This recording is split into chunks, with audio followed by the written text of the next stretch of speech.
Okay, good evening everyone and welcome to our event tonight. The topic for our webinar tonight is starting the conversation around succession, and our guest speakers tonight are from SproutAg and Troy Constance.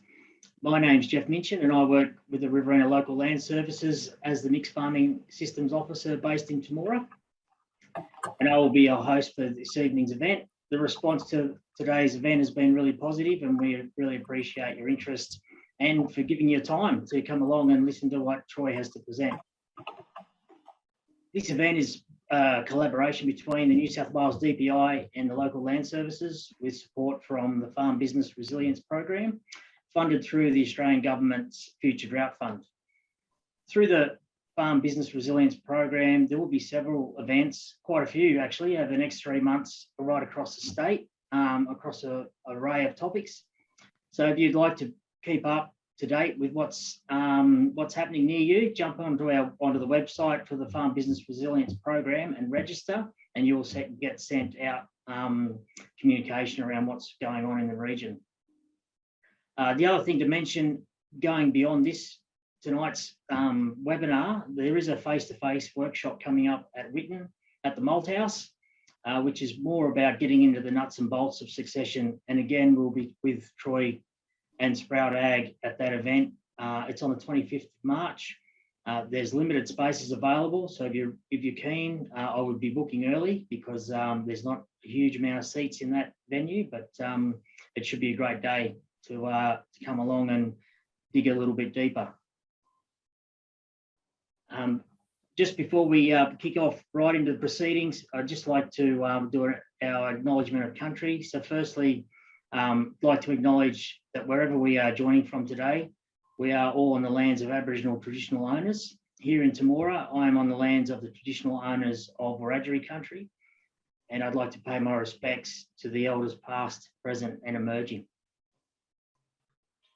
Great, we'll jump in. So basically, I'm going to go through a bunch of slides and also present on around about 4 tools that we commonly use when we're going through succession planning. So before I do that, I just want to acknowledge the local land services and the Farm Business Resilience Program for stepping up and leading this. It's a really tough topic and it's a challenging topic and something that it's definitely at the forefront of the industry.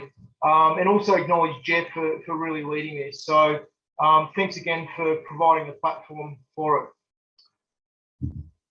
So I'm going to go through a bunch of slides. There's a lot of context, there's a lot of theory behind the slides, and there's also a lot of experience. So some of these that I present, you might think, well, this doesn't really apply to me, because everyone who's attending this is coming from a different perspective. So as per that survey that was completed at the beginning of this hookup, there's some people who's the next generation that's coming through. There's some people on this that are the current generation, and there may be people who are working family members, non-working family members, etc. So look, with these slides, if they don't quite make sense, that's okay.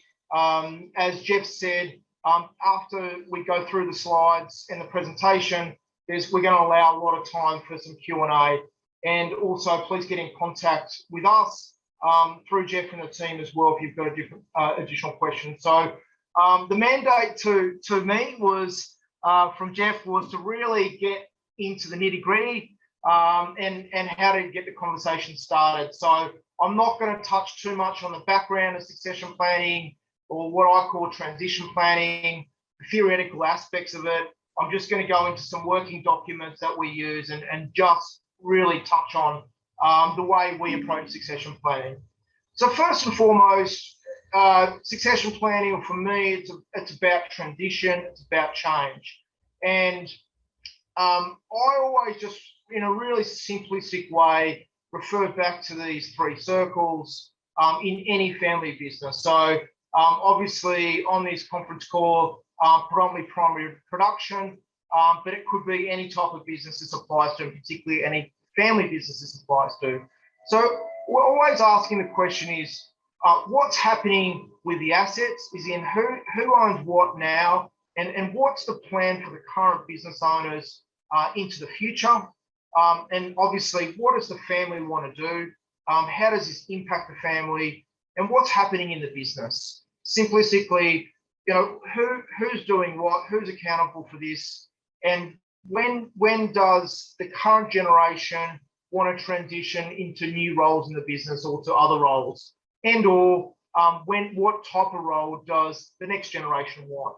So in a really simplistic way, this is something that as part of our process, we're always going back to with any family we work with around what's happening with the assets, what's happening with the ownership, and that's including trading entities, that's including land, that's including off-farm, what's happening with the business, how are those decisions made in the business, how do those decisions evolve as well, and what's happening with the family and how's the culture of that family. So we're always going back to these three circles. It's very simplistic, and it doesn't matter what stage of the process you're in. If you're the next generation or the new generation coming through or existing, etc., this is a really simplistic way that you can keep just drawing this up for yourselves and reflecting on that and just keep asking those questions at a really deep level. And around transition, this is always really live because a business is always evolving, a family is always evolving. So our philosophy is that as a family changes in advance, you need to step up and put the necessary systems in place and the right governance. So what does that really mean? So from a business perspective, as the number of family members grow, so it may be a mum and dad operation at the moment, they may have 5 children or 4 children. Before those children start stepping into the business, the family business needs to start thinking about, well, what's the employment policy in that business? So who will we allow to work, under what terms, and what does that look like? And before they get into that business. And most of the families we work with, obviously there's already people working in the business, but from a black and white textbook perspective, it's always much better to be proactive. So our view is that how does that business in advance, as it grows, step up and start putting the right policies in place in advance, so all those family members need to know and have got clear clarity around what happens. So for example, from an ownership perspective, if there's a working family member on the farm and there's this quasi view that they may get a portion of that farm or they may get the farm, so what does that actually look like? And what does that really mean and at what time? And do they have to be working on the family farm for a set period of time? And when somebody says, oh, they need to work really hard, what does working hard really mean? So I guess in a really simplistic way, we're reflecting on these three circles all the time, and we're really trying to get as much clarity as we can in advance, because as a family grows, it needs to put additional governance in place before that happens. So as new spouses come into that family business, as people start working in the business, as off-farm assets start to grow, the governance in that business needs to go with it. So what was potentially a business that it might have been mum and dad, and they made all the decisions together and it was all great, needs to evolve and change over time as that family grows and gets much more complicated. And as an industry, farms have generally got bigger, families have generally got more complex, and also larger. And it's the first time in history we've probably got 4 generations alive. So adding the transition piece with the fact that the industry's getting bigger, farms are getting larger, assets have grown from a trading perspective and commodity perspective, and also land, and we've got 4 generations now. Family businesses really need to be playing A grade around their governance. And the consequences of not doing that are significant. So most of the relationships that we form at times are way down the track, and there's too many human relationship issues. So it's about getting these policies in place in advance to make sure that the farms continue on. because our view is that it's not necessarily going to be the great farmers who continue on to the next generation. And in Australia, there's a lot of 4th, 5th, 6th generation farms. The farming families who go on to the 7th, 8th, and 9th generation aren't necessarily going to be the great farmers. They're going to be the farmers and business owners who work on their business and really put this governance in place. And that will be the difference between those families and the families who, unfortunately, exit the farm due to lack of governance. So I guess I wanted to start just in the first instance by saying, you know, thinking about Jeff's instructions and the team's instruction to me was provide some working templates that, you know, help the conversation get started. I want to acknowledge that a lot of people that we meet in the first instance are really nervous about that conversation. They're at times embarrassed because there could have been a family conflict. They might be embarrassed because they don't have their planning in place the way they want it. There may be a financial issue in that particular business. I want to acknowledge in the first instance that it's really normal for any family business, particularly a farming business, to be struggling with this issue. So to get how does this relate to getting the conversation started? Well, it doesn't matter if it's whoever's on this call, whether it's the existing generation and you've worked your backside off all your life and you've been very successful, but for whatever reason, there's an issue with a family member and that relationship, or it's a new generation coming through and you're finding it really hard to talk to your parents about succession.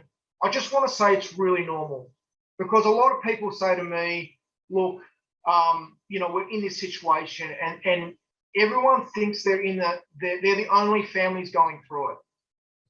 But basically in our practice and what we see in our firm, and particularly working with family farming businesses for the last 18 years, it's really normal to have a challenging aspect of your business around transition.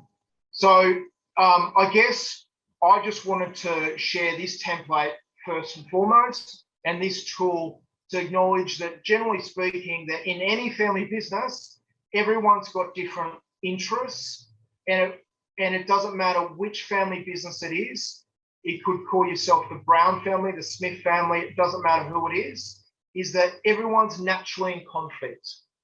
Meaning that if you're a family member working in the business and you own an asset, and there's a non-working family member as well who's not working on the farm but based somewhere else working professionally, everyone's got different interests. And when I say everyone's in conflict, I don't mean that everyone's in conflict in that they're got serious relationship issues. What I'm trying to say is that it's very natural for everyone to have a very different interests. It doesn't matter where you're sitting in that particular family business or that particular family. So I guess the first tool is really acknowledging that there's a number of roles in every single family business.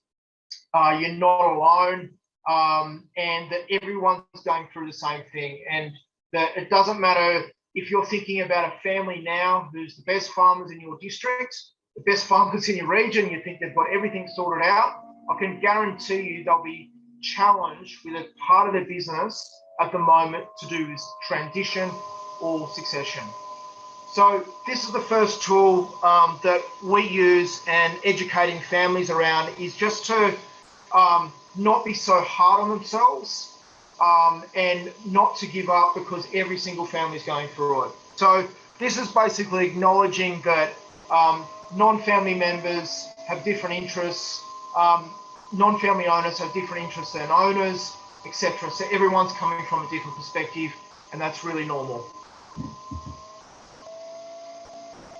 So this is the template that we use to acknowledge that. We work through every single family with this template, so they've got a different perspective, and they outline what they think the interest is in that other family member, and also the perceived interest as well. And this is a really good eye-opener that we use that helps those family members understand each other's perspective. So I guess thinking about the people on the call, you know, what does this, how could this really apply to your business? And what does this mean is that I guess my key message here is, it's normal to be challenged to go through a transition. Secondly, always think about the perspective of the other person.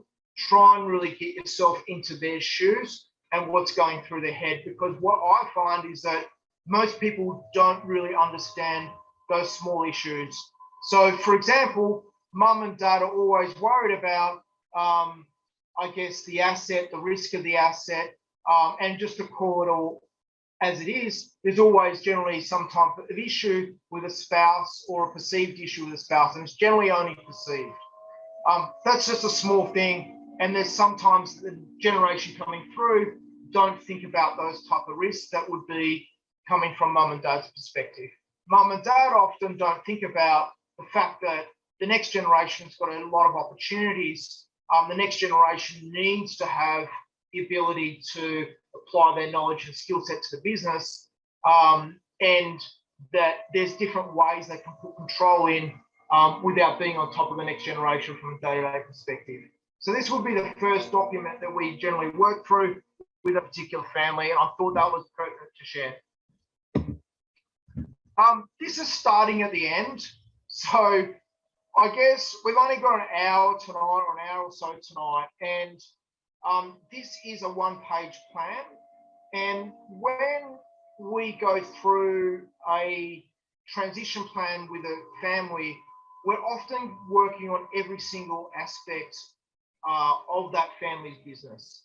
So we generally start from what are the values of this family? You know, who are you? Where have you come from? And we ask the family to document that, because that really drives, those core values of that family really drive what's going to happen in that family business and what's going to happen in the farm. We then work through what the goals of the business are, the goals of each family member, and we put them on this one page. And we've got a working document there so that every single family can have a look at that and understand where they're at. Because we find that most family members, depending on what hat they're wearing, don't have the perspective of the other family member and where they're coming from. And we use this to be very transparent with that particular family unit. And often for the very first time, that family has got one picture of the family and the business on one page that helps them have a lot more clarity and a roadmap going forward around where they're going to end up and what they need to do to get there. So, for example, there may be a family that needs to grow first and grow the pie to be able to go through succession or transition. And that same family may also need to help out the non-working family member with an off-farm asset, for example. But how do they collaborate around that? How do you have a conversation with the non-working family member about the business and the fact that it's going through drought right now? And it may be another 2 years before that farm asset is purchased. So we use this one-page plan to constantly communicate that particular scenario with all family members, so they understand that the business can't afford it at this point in time, but there's full intention for that to happen. And how do those siblings who are unable to work together for whatever reason are able to stick together as a group for a period of time at maybe 5 to 10 years to grow and work an asset together, so finally down the track that family business is big enough to be able to feed and sustain 2 families. And the only way you can do that is constantly talk and collaborate and have a really strong meeting schedule in place on the execution side.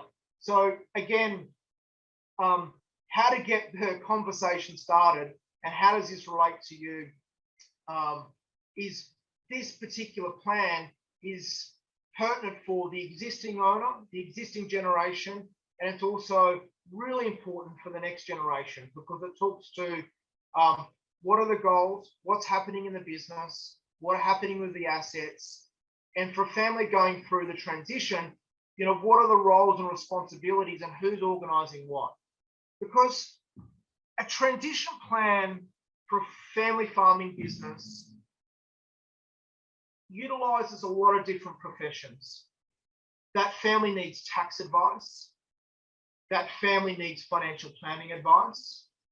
That family needs business advice on how to grow the business. And that family needs to be able to understand that. And often they also need banking advice or debt and finance advice. So there's a lot of moving parts. So you need to be able to bring that onto one page or a document that clearly communicates that with the whole family. And also that you can regularly update so people can see, I guess, progression. And a lot of times, some families don't trust the process because they might have tried this a couple of times before, and you need to be able to show the progress and what we're working towards. And that builds a lot of trust in that particular family unit. So we find this is a really easy and simple tool. We amend this a lot. We amend the headings, and we're always asking that particular family business to work on this document. We mold it, and we always say it's a live plan. It's always in draft. Yes, you might be at the particular moment where you're about to go through succession and really draw that line, and everything's legally drawn up. But generally speaking, patience is a really important aspect of going through transition for both generations.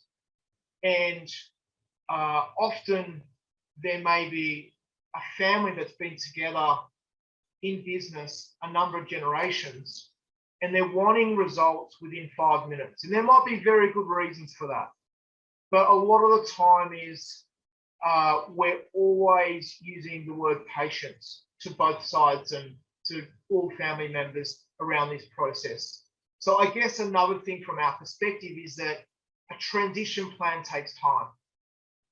There may be a rare instance where we get a scenario and everything's worked out and it's beautiful and it's a few little pieces of work to do and it can be documented straight away, but they're very rare. Most families we work with we're working with a minimum of 12 months. We're going through very serious change, and often this is the legacy. This is the entire working life of that existing generation, and it's the entire future of the next generation. So it's probably one of the most important pieces of work that you can do for any family business, and that's why it does take time. So again, this is a tool that we use. I've introduced it at the start of our slide deck. That's kind of where we end up after we go through every part of that business, and after we go through all of our steps. We're generally filling this out as we go, updating it, reflecting it, back on it, and working through it constantly. And again, there's headings in here such as technical to-do list. What does that mean? It means that we may need a particular piece of advice from a bank, or we might need a particular piece of advice around tax.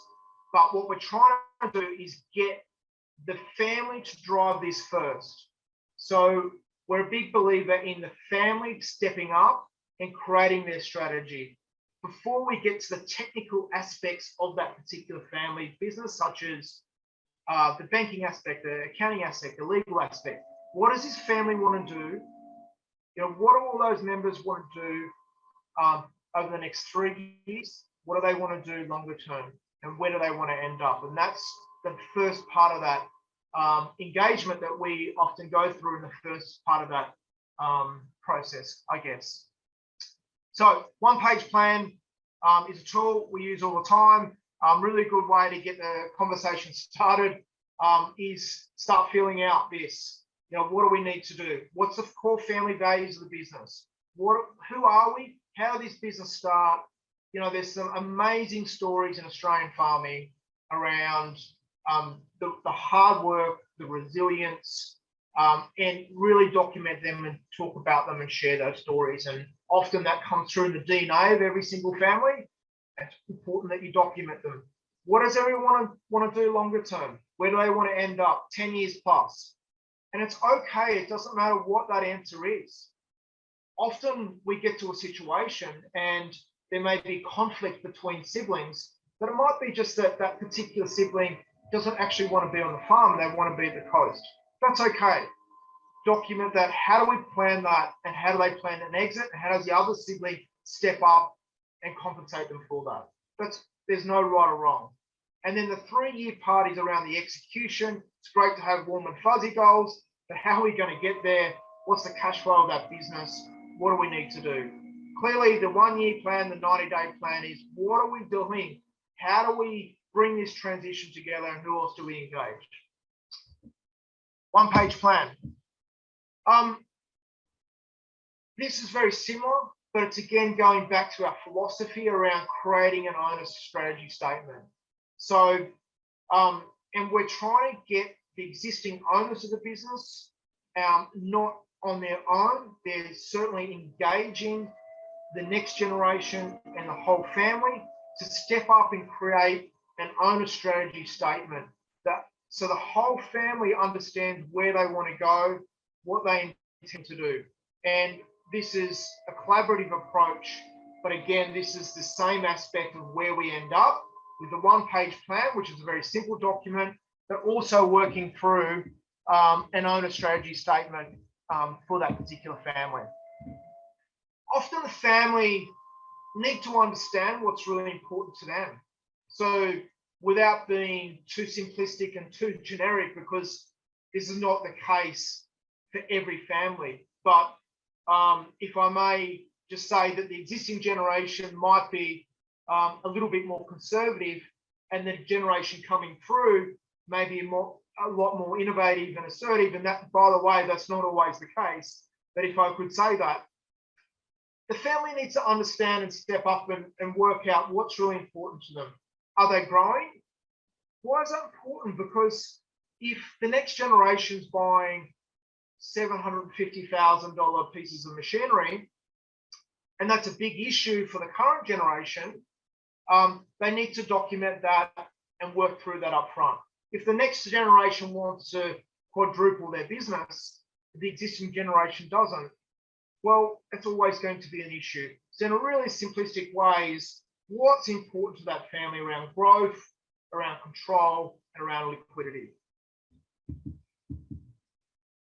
Obviously, putting the right financial guardrails in place is really important, particularly around transition of roles. So often you'll find that there is this period of time where multiple generations are working together.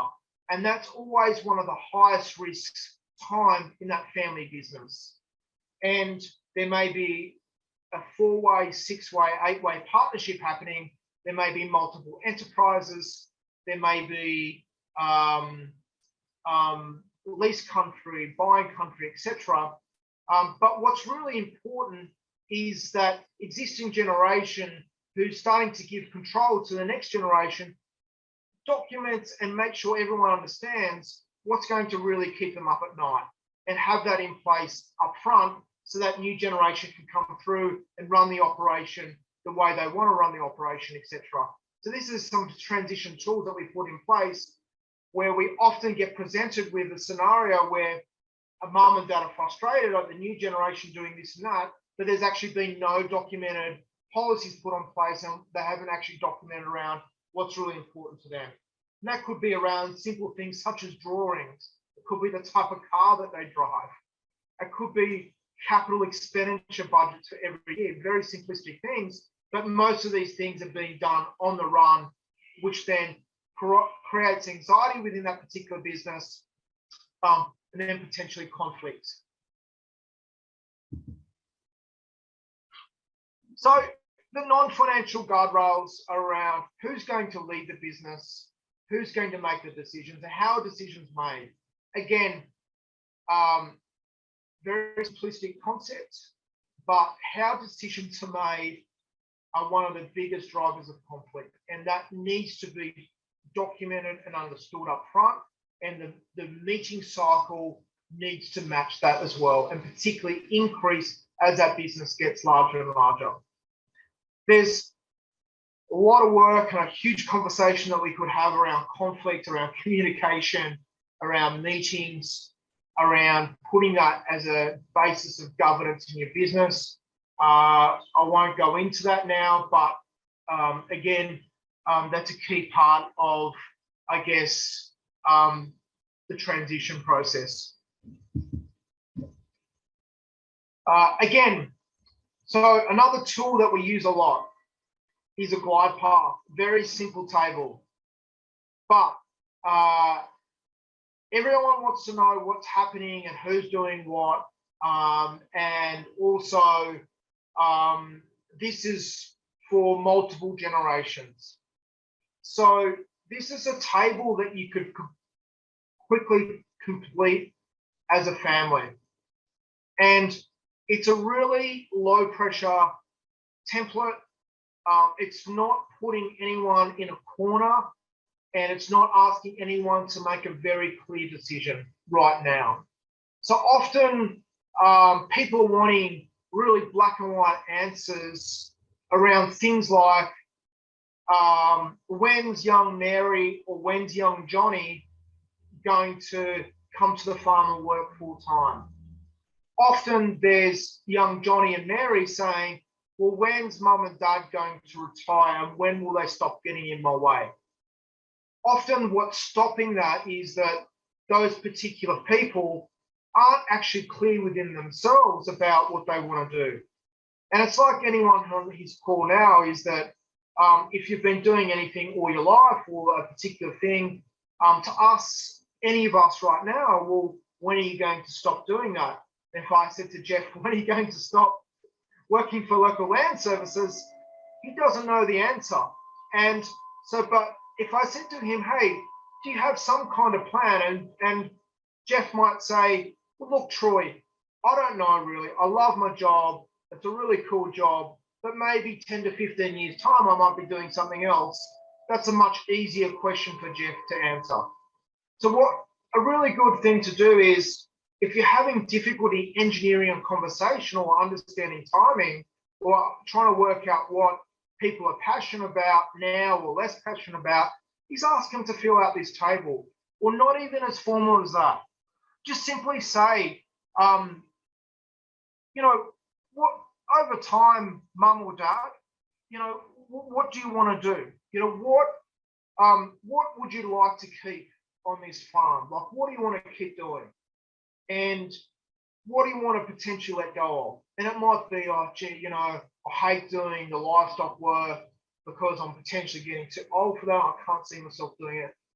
Or I love the livestock. I want to keep doing it. I don't want to do the cropping. Whatever it is, it doesn't matter. But slowly you get clarity.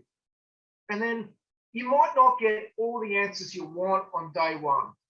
But what we find is, at least if you can start answering them, and people and individuals start thinking about them and distilling some of the responses, is that over time it just forms together. So for example, we might be in a scenario where there's a lot of frustration between generations, and the frustration might be that there's no clarity around giving up control for mum and dad. No clarity at all. And in fairness to them, they're loving what they're doing, and that's great.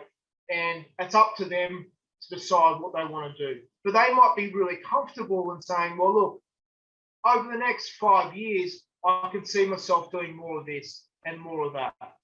That's a great first answer. For a family who has got zero clarity and has got zero answers, is not talking, that's a win. So, and our experience is, once that starts getting documented and spoken about, we might, by the end of the first year, be working with that family. That might not longer be 5 years, it might be 2 years. Vice versa, for the next generation coming through, who may be working professionally in Sydney or Melbourne or something like that, and they're not quite giving the response that they really want to be on farm, it can work that way as well, in that they start working on farm casually, they start stepping up over time, then all of a sudden they're on farm full time. So small steps are a positive. Just because the exact answer hasn't come out, it doesn't matter. Something's on paper out there, at all, it's a step forward. So what I'm thinking about here and the way I'm talking about is, you know, how to start that conversation and how to get that conversation going. You know, simple things such as, well, where does the existing generation plan to live over the next 10, 20, 30 years? What's a really cool spot? Where do they want to end up? Oh, not sure. Oh, okay, that's okay. Do you want to stay local? Yeah, we can't move away from our friends and family. That's a win. You've got that there. And they don't want to move away. They don't want to go to the coast, but they want to stay locally. So what are they passionate about? So we're a big believer in not overly using the word retirement, because the existing generation most likely are going to live very long and healthy lives, and they've got to go on and do something. So that's why we often find that they've got to step up and really describe their role. And they're often very, very passionate, and still very passionate around the family farming business, which is fantastic. That can be a huge asset to that business in a particular role for a long period of time. But it's really important that everyone defines that. Also, when you've got multiple siblings working in the business, it's really critical that you step up and describe what those roles and responsibilities are, and who's accountable for what, and what does accountability look like, etc. So this is a really simple template. We would fill this out with most people. We'd either do that via a survey, we would do that casually talking, we'd do it via an interview. But for whoever's on this program this evening, around how to get that conversation started, this is something that you can use really quickly and very simply to document. And again, the key concept here is it's a glide path. A glide path means it's a guide. So you're not putting people in a corner. You're not forcing people to make a call on their life straight away, but you are getting some guidance. You are getting a glide path. And sometimes this is enough to give family a bit more clarity so they can work around things.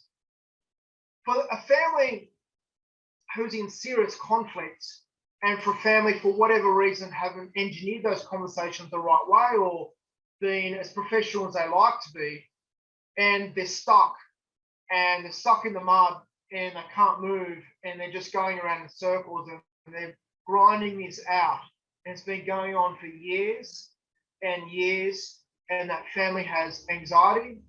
That family, all they think about and discuss every night is transition and succession. And often this might be a way just to kick that conversation off again. And again, not putting somebody in a corner around exact timeframes, but just getting some clarity. Sometimes we get this first step and it's a real win for that particular family. And then we just build on from there, and we scaffold that up, and we get a bit of trust going, and we move on. Again, there's some families on tonight who maybe at the start of the process and who are in great shape. But I also acknowledge there might be some families who are really stuck, because I saw the survey come through. So hopefully that gives a little bit more perspective. So again, going back to the 3 circles around ownership, around assets. Often there's a conversation around so-and-so is going to get this, I think this should happen, I think that should happen. And, you know, the kids who aren't working in the family are going to get this and that. And it's really going to execution. But before that, that family needs to step up and understand how they design their assets over time. And so there's positives and negatives to any asset ownership and the way that assets are owned. So clearly you've got the sole owner who owns all the assets. That's great for that sole owner. But then what are their responsibilities for the broader family, and how do they compensate the family? And how is that documented? There's the partnership or participation. So only the family members who are working in the business are going to get access to the farm. And that's a really common design strategy for a particular family farming operation. But what constitutes participation in the farm? What happens if there's two siblings on that farm and one's 10 years older? Does the younger sibling who comes back to the farm and work for 6 months get equal equity contribution as that person who's worked for 10 years? What happens if that person, that sibling, works on farm for 12 months and the farm gets signed over and they sell the farm? And there's the non-working family members' compensation is very small. So again, there's great positives around a partnership approach in that it really makes sense for a lot of families because the people who work with backsides on the farm should get most of the ownership. But there's also a lot of detail that sits behind that and a lot of policies and governance that need to drive that. So that particular family needs to be playing A grade up front around what a good employee looks like. What does it mean somebody's working in a partnership and what does success look like? And on the flip side, the existing generation, when they say, well, they've got to do their time, they've got to work hard, and again, I'm picking on them a little bit, but and I'm being very generic when I say that, but they've also got to step up and understand, well, what does doing your time mean? So what does doing your time mean? Is it 2 years, 3 years, 5 years? There's no right or wrong answer. It's up to every family business to step up and set that strategy, set these policies. And so those family members, in fairness to them who are giving up professions, coming back to the family farm or working on the family farm in hope of equity, understand actually what's happening. And so the point here is that there's no clear black and white answer around what the best design is for every family, because every family is different. You've also obviously got the distributed approach where, well, we've got 4 kids, so every single child is going to get everything equally amongst 4 people. Often means that family needs to sell the farm. So the person working on the farm is working, getting compensated, but it's not enough to keep them there. And often they might have also a lot of debt as well. So again, there's positives and negatives around each strategy. And what's always fair is sometimes not equal either. And there's also the concentrated approach, and also having one sibling member having some ownership majority, but then the next generation also participating in that. And then what happens in the generation after that? So before that family starts working out their assets, we're always going to the design aspect, is how does that family want to own those assets going forward, and what is the right strategy for that family in the first place? And often it comes back to the core values of the family, how important the farm is to the family, that lifestyle, that profession, the DNA and the history. And that's why we always try and document that up front and what's important. So again, how to get the conversation started, how to kick it off. So this is something a table that we always fill out, and we're trying to understand and decipher what the strategy is for that particular family. This is a really simplistic table, but it often takes us a number of meetings to understand what those policies are that I just described and what the strategy is of that particular family. So for example, this is a mock family here. So for the operating family, for the operating company, who can own the assets? Who are the current owners? It's really critical that the ownership structure is documented, clear and concise. Who owns what right now? Often that's very different from what a family initially suggests to us. Is it a trust? Is it a company? Is it tenants in common? How is that farm owned? Which titles, etc. So that's really important to have that documented properly. Who's the appointer of that trust? Who are the beneficiaries of the trust? Is it a testamentary trust? Is it a family trust? Is it a discretionary trust? Who's the directors of the company? Who are the shareholders of the company? Is there a partnership agreement in place? That's a really good place to start. Who are the partners? So what happens with the operating entity? So what's happening? Who are the current owners? Who could be owners in the next generation? Again, the same point I said before. Oh, the people working in the business will be the owners of the operating entity. Great. So what happens if different siblings have worked different times?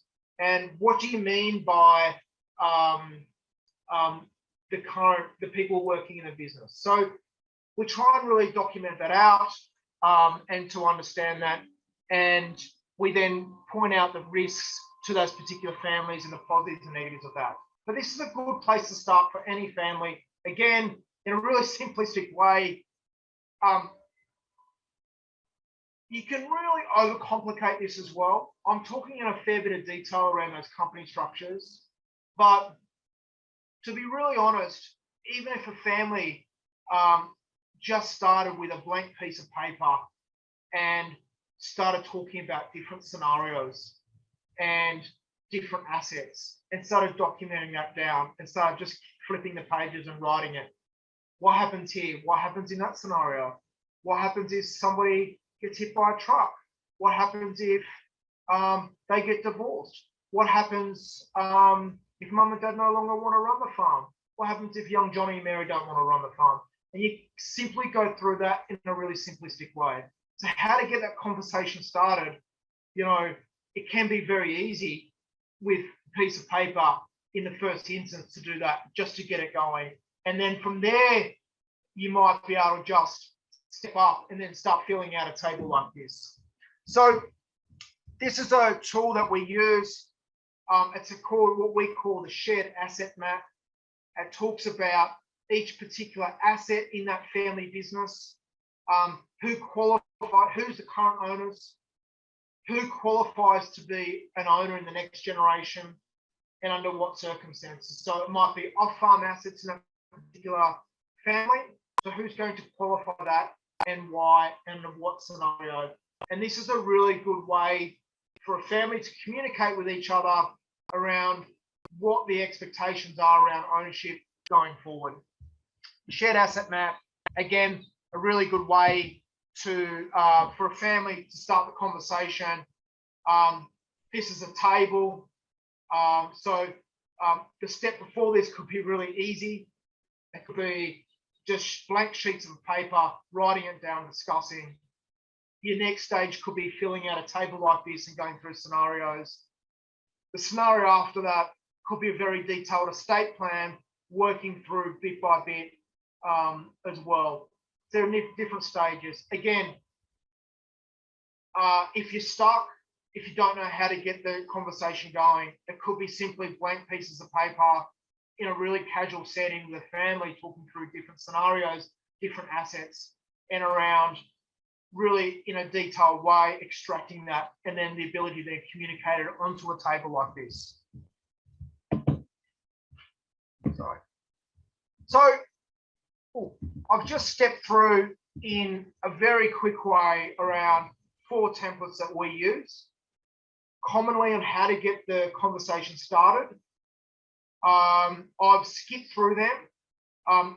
As I said before, there's a lot of context behind these templates, but I've tried to approach this thinking through existing generations and next generations.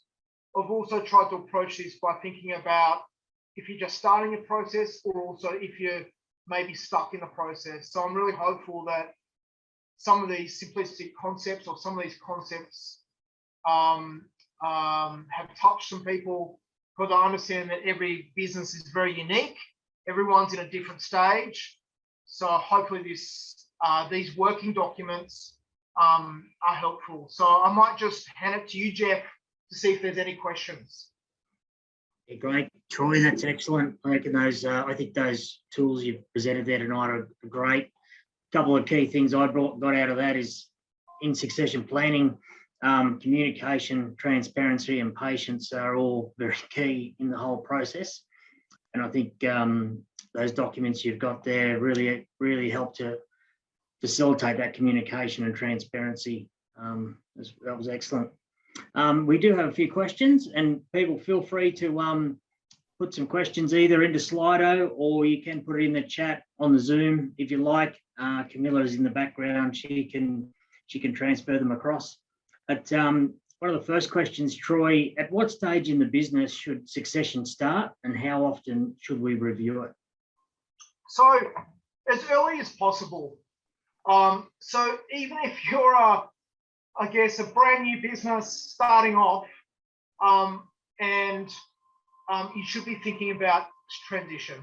So as soon as possible, the earliest as possible. It should be something that's addressed minimum every year and spoken about. So early as possible and all the time, really thinking about, even simplistically, Jeff, those 3 circles, and just as a business owner, what's happening with the business? How do I communicate that better? What's happening with the assets and what's happening with the family? And what was the second part of that question? Sorry, Jeff. It was just how often should that be reviewed? Yep. Okay. Yep. Hopefully that answers that. Yep, great. Second question here, if you find yourself in a logjam or a stalled process, how do we get things back on track? Yeah, good question. So, we've used the word patience a lot. Never give up. I just want to say that again. Never give up. If you think you're in a jam, you're probably not really in a jam, because there's a lot of scenarios out there. So don't put too much pressure on yourself around that. Have patience with the other person, and think about communication and think about conflict. So, Jeff, different people have different conflict, the way they deal with conflict. So in a scenario, if there's been a little bit of conflict, often what it is, you've got family members who love conflict and love a debate, and that's how they deal with conflict. And often you've got another family member who run away from conflict. And it's understanding each other's conflict styles, having a lot of patience, being really humble. In a family business, you've got to be seriously humble. And often you've got to be the one leading and putting the olive branch out.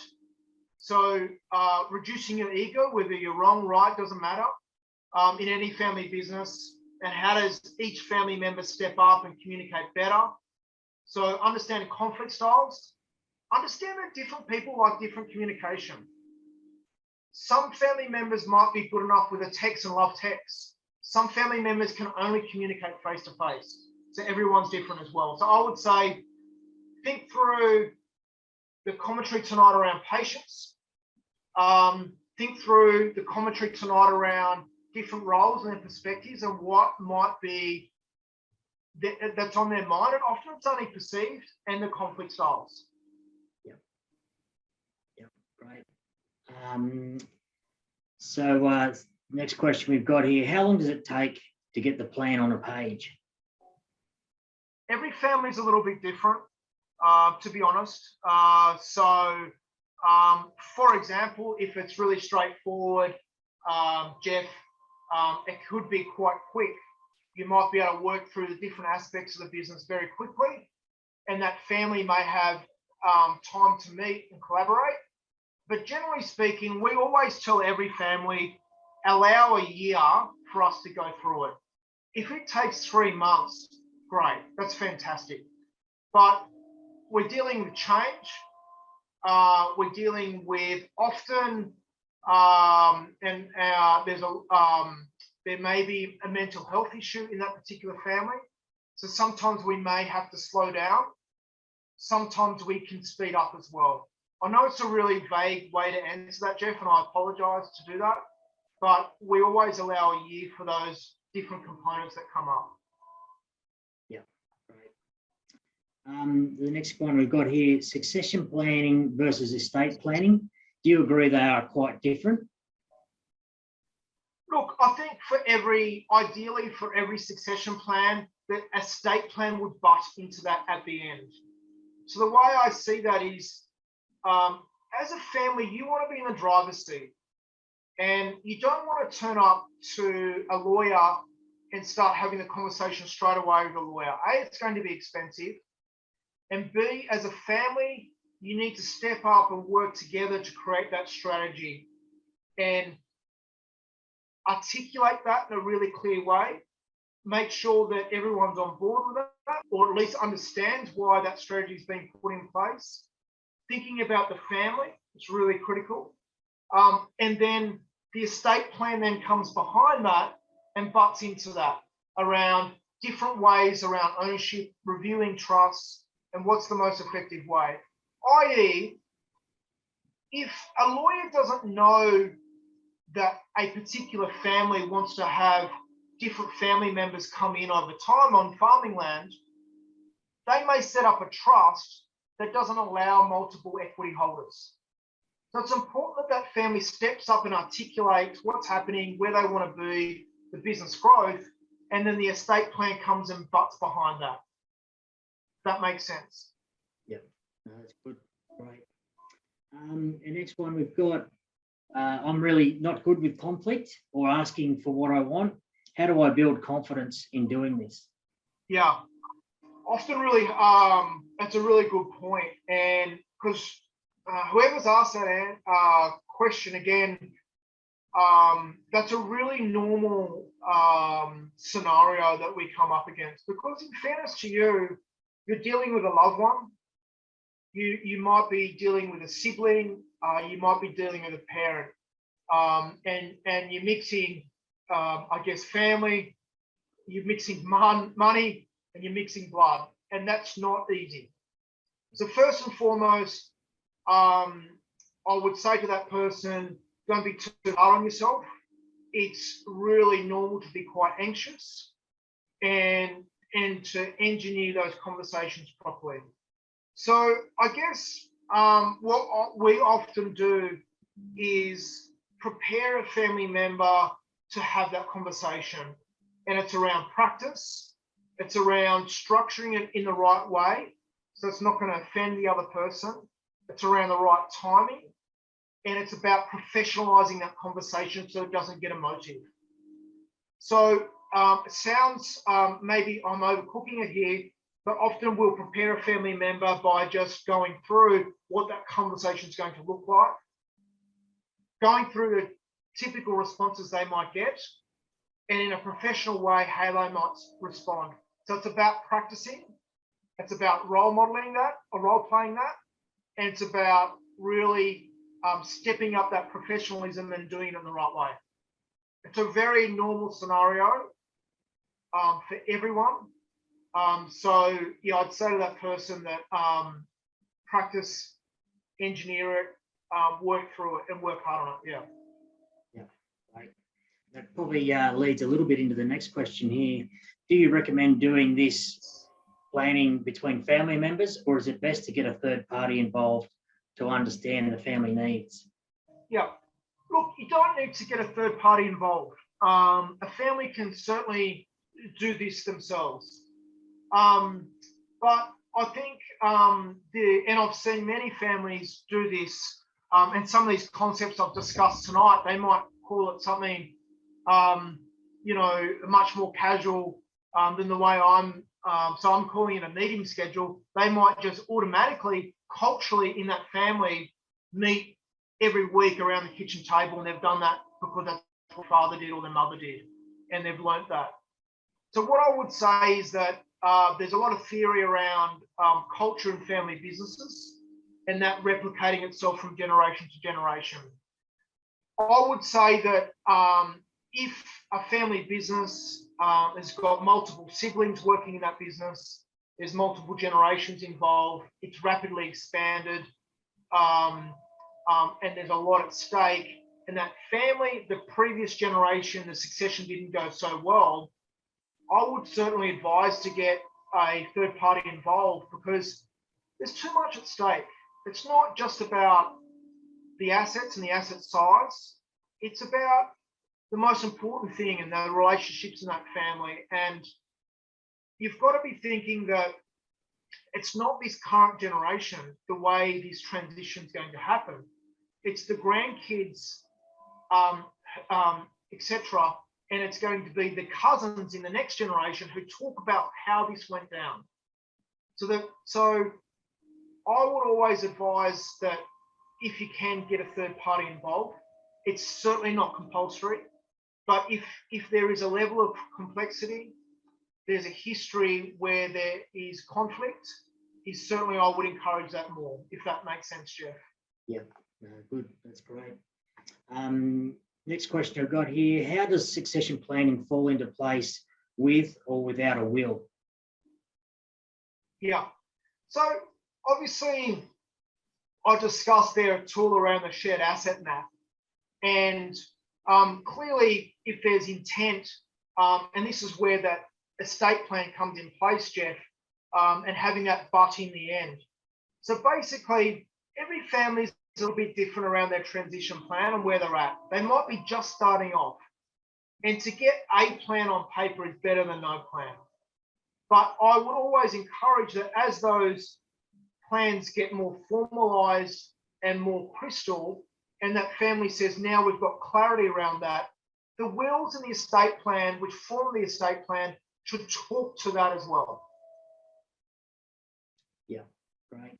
And just while we're talking about wills, often a will, it changes all the time because families change, family dynamics change, farming businesses change.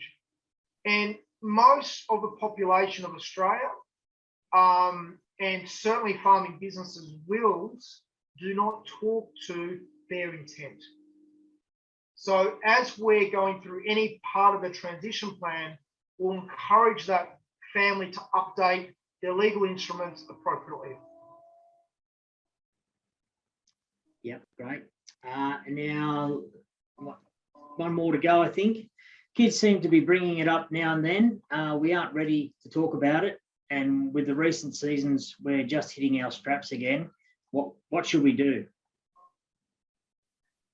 Yeah, it's hard to know how old the kids are when they were looking to enter the business, and I'm not sure the exact scenario, but look, I would say, so what you guys, what I'm hearing, and I'll surmise a bit, is you've got the current generation who have probably taken on risk. They've worked really hard. They're just starting to make some good money because of the seasons, and all of a sudden the next generation want to come home. And that may or may not be the exact scenario, but I think what's really important is that existing generation steps up and communicates to the next generation what their intent is. So for example, if their intent is to continue to work on that family farm for another 10 years, again, I don't know. It's important that they step up and articulate that that's what they're passionate about, that they've come through a really tough time. They went through the drought. They took on risk. They're just starting to see the P&L starting to turn over. But we see a role of X, Y, Z. This is how we want you to enter the family business. And these are our policies. These are our expectations. So I think as long as they've got clarity, I think it's okay that obviously that they want to continue to work on the farm. The kids want to come home. Hey, high five. That's great. But I would advise them to give them clear clarity around what the goalposts are at this point in time and what might change over time. Yeah, I think that's really important. That clarity is often what's missing. People are sort of left in the dark a little bit, but that clarity is really important. Another question we have here, a deed of family agreement. Is this a good path to go down? Look, a deed of family agreement can certainly wrap things up.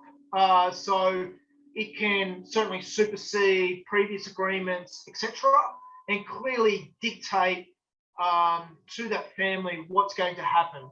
So certainly, if the family member's wanting a really clear clarity around where they're at, etc., a deed of family arrangement or a deed can really formalise that plan and put that in place for a family. So without knowing where they're at, it sounds like at the end of the succession process, they're wanting 100% black and white clarity around what's going to happen.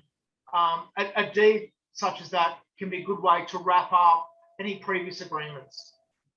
Yeah, great, Troy.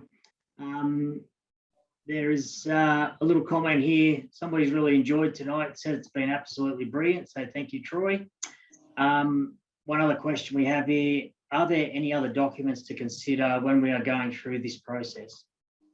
Yeah, no, there are. So for each step, I guess I've just tried to pull out 4 common ones that we use, and really with that, I guess, context of how to get the families, the conversation started.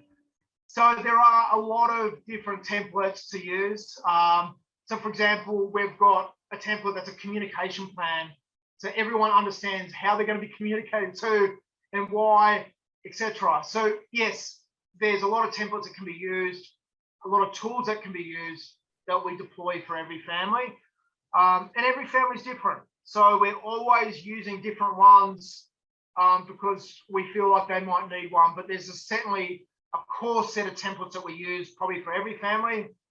Those 4 that I've shared tonight are probably ones that we would use for most, or I would say every single family business, Jeff. Yeah. Short answer is yes. Yeah, great, Troy. Well, we are going to wrap it up very shortly now. We're nearly at the end of our time. So just a quick thank you to Troy for tonight. I think the presentation's been really good.